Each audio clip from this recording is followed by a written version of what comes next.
जंगल में एक दिन एक जोरावर शेर रहता था। वो तमाम जानवरों का बादशाह समझा जाता था और बाकी सब उससे डरते थे। एक गर्म दिन शेर शिकार की तलाश में निकला, लेकिन उसे कहीं भी शिकार न मिला। थक कर वो एक दरख्त के नीचे साए में लेट गया। थोड़ी देर बाद उसे करीब से भागते हुए एक खरगोश की आवाज सुनाई दी। गुस्से से शेर ने गड़ाकर पूछा, कहाँ जा रहे हो खरगोश? खरगोश ने रुककर अदब से जवाब कर कहा, बादशाह सलामत, मुआफी चाहता हूँ। मैं आपसे माजरत करना चाहता हूँ, लेकिन मुझे देर हो रही है। देर किस बात की? शेर ने हैरत से पूछा। बादशाह सलामत, आज जंगल के दूसरी तरफ एक शेर दरबार लगा रहा है और मुझे वही जाना है। शेर ये सुनकर हंस पड़ा। खरगोश, क्या तुम पागल हो?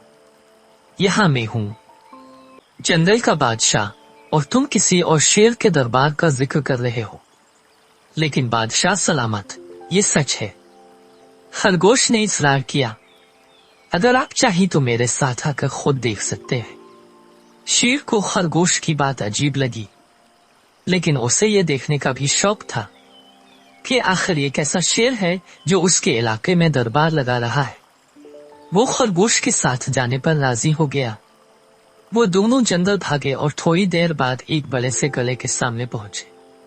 गले के किनारे एक बहुत बड़ा हुआ शेर खड़ा था और जंगल के कुछ और जानवर उसके सामने झुके हुए थे। पहले तो शेर हैरान हुआ, लेकिन फिर उसे समझ आ गया।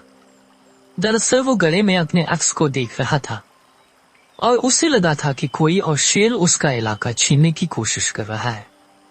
खरगोश ने मुस्कुराते हुए कहा, बादशाह सलामत, ये वो शेर है जिससे आप इतने परेशान थे। शेर शर्मिंदा हुआ और खरगोश की जहानत की तारीफ की। उसे ये सबक सीखने को मिला कि हमेशा गुस्से में आने और बगैर सोचे समझे रद्द-ए-अमल जाहिर करने से बचना चाहिए। उस दिन के बाद शेर और खरगोश अच्छे दोस्त बन गए।